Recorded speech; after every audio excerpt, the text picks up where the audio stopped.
Good morning students. Tenth चल रहे थे हमारे। सेकंड जो था वो है प्रेजेंट कंटिन्यूअस। प्रेजेंट इंडेफिनिट जो है हमने कर लिया था। एक बार लाइटली रिवाइज कर रहे हैं क्योंकि आपके सिलेबस से जो है active passive direct indirect model हमें उनको तैयार करने, तो उसके लिए लाइटली जो है आपको एक बार टेंस देखने हैं, इसलिए थोड़ा फास्टली करेंगे। तो देखिए सेकंड था हमारा प्रेजेंट कंटिन्यूअस, वही है जो प्रेजेंट इंडेफिनिट के लिए आवश्यक है। सबसे पहले इसकी पहचान, हेल्पिंग वर्ब, मेन वर्ब और कोई अदर में अगर कोई रूल है तो किसी भी टेंस को करने के लिए हमें इन चीज़ों की आवश्यकता होती है। इसके लिए मैंने कल भी कहा था कि एक टेंस चार्ट है वो आपको लर्न करना है। इसके अंदर आपको हेल्पिंग वर्ब, मेन वर्ब याद रखनी कि कौन सी टेंस की कौन सी हेल्पिंग वर्ब होती है और मेन वर्ब होती है। तो देखिए प्रेजेंट कंटिन्यूअस, इसकी पहचान होती है रहा है, रही है, रहे हैं, रहा हूँ,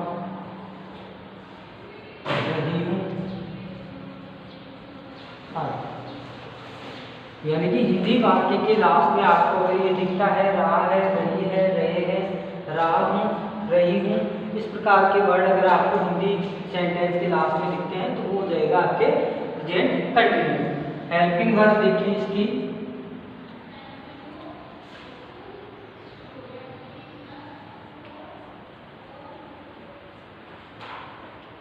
इज एम आर और मेन वर्ब जो है वो होगी इसकी फर्स्ट फॉर्म प्लस आईएनजी, यानी कि फर्स्ट फॉर्म के साथ आपके आईएनजी जुड़ जाएगा। तो ये हो गया। अदर रूल के अंदर इसके अंदर कुछ नहीं है, आपको अदर रूल में कुछ नहीं देखना है। प्रेजेंट कंटिन्यूअस को मतलब हिंदी सेंटेंस का इंग्लिश बनाने के लिए आपको इसकी पहचान, हेल्पिंग वर्ब और मेन वर्ब याद रखनी है। रहा है, रही है, रहे हैं, रहा हूँ, रही हूँ, ये हिंदी वाक्य के लास्ट में आते हैं तो आपका प्रेजेंट इंडेफिनिट हो जाएगा। हेल्पिंग वर्ब हो गई इज एम आर और मेन वर्ब हो गई वर्ब की फर्स्ट फॉर्म प्लस आईएनजी। तो देखिए इज एम आर का यूज आपको कहाँ करना है, इज एम और आर। इज आपकी सिंगुलर के साथ यूज होगा, एम आई के साथ यूज होगा ओनली और आर आपके प्लूरल के साथ यूज होगा। सिंगुलर प्लूरल आपको पता होगा, एक प्रोनाउन चार्ट आता है, आपको याद है नहीं है तो एक बार प्रोनाउन चार्ट आपकी बुक में मिल जाएगा, आपको प्रोनाउन चार्ट लर्न करना है। सिंगुलर में आ गया ही, सी, इट या वन नेम। प्लूरल में आ गया आपके आई के साथ तो एम आ गया तो फिर आ जाएगा यू, वी, दे आदि। ये हो गया आपके सिंगुलर और प्लूरल। सेंटेंस देखते हैं, आपको पता है एक सेंटेंस के आपके बनेंगे चार, यानी कि affirmative, negative, interrogative, interrogative, negative. तो स्टार्ट करते हैं।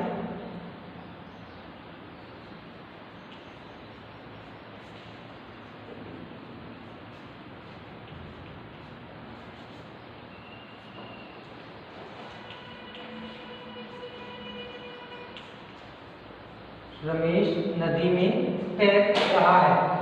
तो देखिए सबसे पहले रमेश, हम इसको ऐसे कैसे लिख देते हैं, रमेश।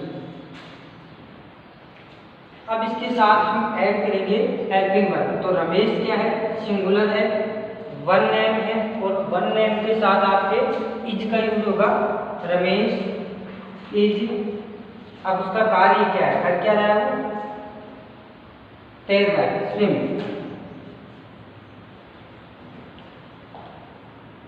और ये वर्ब है तो वर्ब के साथ फर्स्ट फॉर्म के साथ आईएनजी का यूज हो जाएगा। ये स्विमिंग, कहाँ तैर रहा है, नदी में, तो में, इन और द रिवर। ठीक है, रमेश नदी में तैर रहा है, Ramesh is swimming in the river. इसका नेगेटिव बनाना है तो हो जाएगा Ramesh is not swimming in the river. Interrogative बनेगा तो हेल्पिंग वर्ब जो है स्टार्ट में आ जाती है, इज रमेश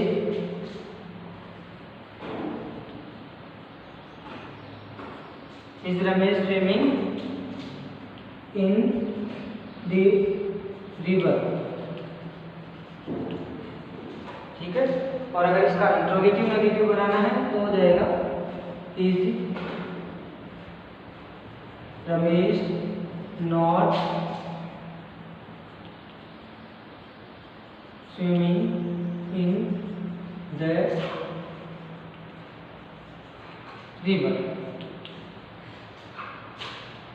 प्रेजेंट कंटिन्यूअस पहचान, हेल्पिंग वर्ब और मेन वर्ब आपको याद रखनी है। इसके अलावा आपको इज एम आर का यूज कैसे करना है वो आपको याद रखना है। इज सिंगुलर के साथ होगा, एम आई और आर प्लूरल के साथ होगा।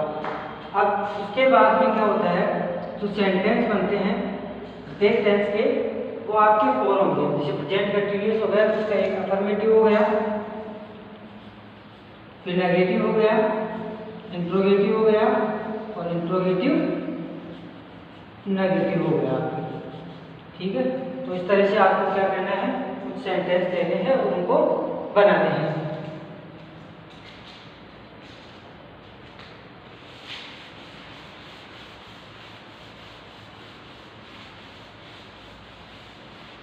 एक सेंटेंस को और देख लीजिए।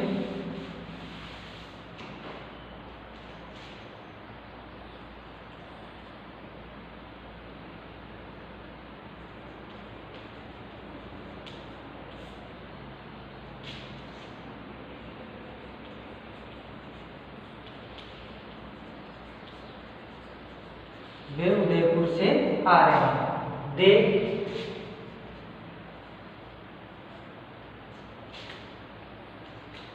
इसके साथ, ये प्लूरल का हो गया, इसके साथ प्लूरल के अंदर आर का यूज होगा।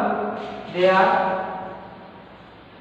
आना, कम, और आईएनजी का यूज हो जाएगा दे आर कमिंग। अब किसी स्थान को छोड़ना, उससे पहले लगता है आपके from. They are coming from Udaipur. ठीक है। इसी का नेगेटिव देखो, they are not coming from Udaipur. Interrogative बनेगा, हेल्पिंग वर्ब स्टार्ट में आ जाएगी आपके, are they coming from Udaipur. और इंट्रोगेटिव नेगेटिव बनेगा तो इसमें नॉट ऐड हो जाएगा, are they not coming from Udaipur. इस तरह से आपको सेंटेंस लेने हैं। जैसे कल प्रेजेंट इंडेफिनिट के लिए होंगे, आज आपको प्रेजेंट कंटिन्यूअस के लेने हैं और हिंदी टू इंग्लिश उनका ट्रांसलेशन करना है। Thank you.